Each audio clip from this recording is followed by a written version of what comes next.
In 1915, the butler's pantry at Sewerby Hall was the sitting room and office of Mr. John Graham, the butler. We don't know exactly when he joined the domestic staff, but John was certainly resident at the house in 1907, and by 1911 he was working as the butler. Somewhat unusually for a man in his position, John was married, having tied the knot with Margaret Greenwell in that same year. As a rule, employers preferred single men as butlers, as it was felt that there would be no conflict of loyalties if the man had no family of his own. But by the spring of 1912, not only did John have a wife, but also a son, Robert. What the living arrangements for John and his family were at the Hall we do not know, but a house on the estate or in Sewerby village is probable. Following the start of the Great War in 1914, men from Sewerby, like so many other towns and villages across the country, began to volunteer for the forces. John, an older man with a wife and child, he was 28, did not join the first rush to war, but instead, in November 1915, signed up as part of the group system, or Derby Scheme, as it came to be known. He was enlisted into the Royal Garrison Artillery at Great Yarmouth in the following April, and from there he was posted to 169th Siege Battery, and on the 5th of October, along with his unit, he landed in France. Within days, the battery was in action on the Somme. It was whilst on the Somme that John was promoted to acting bombardier to take charge of the officers' servants and mess kitchen.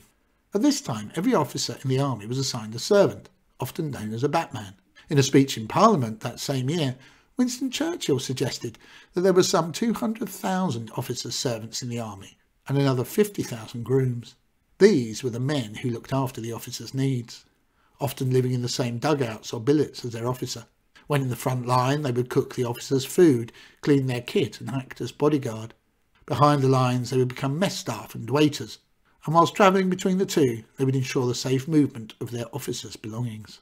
Although it might seem obvious to give a butler this type of duty, and it is probably his background in domestic service that led to John's particular appointment, this was not generally the case. Officers would choose their servants or dismiss them for many reasons. Some officers took their personal servants with them when they joined up. Others opted for battle-hardened veterans who made better bodyguards than cooks. One officer admitted to taking a man as a servant in an attempt to keep him out of trouble. But the majority of officers chose men who could act on their own initiative, were resourceful and could find useful things amongst the battlefield debris, and who were particularly good at scrounging. In July 1917, John, by that time very ill with trench fever, was sent home. He would never go back to France, and in September he was posted to Catterick, where he remained till his discharge in December 1918. After the war, he seems to have only briefly returned to Bridlington, and it is not known if he ever came back to work at Sewerby Hall. But by the end of the 1930s, he had left the area to work as a butler in Northumberland.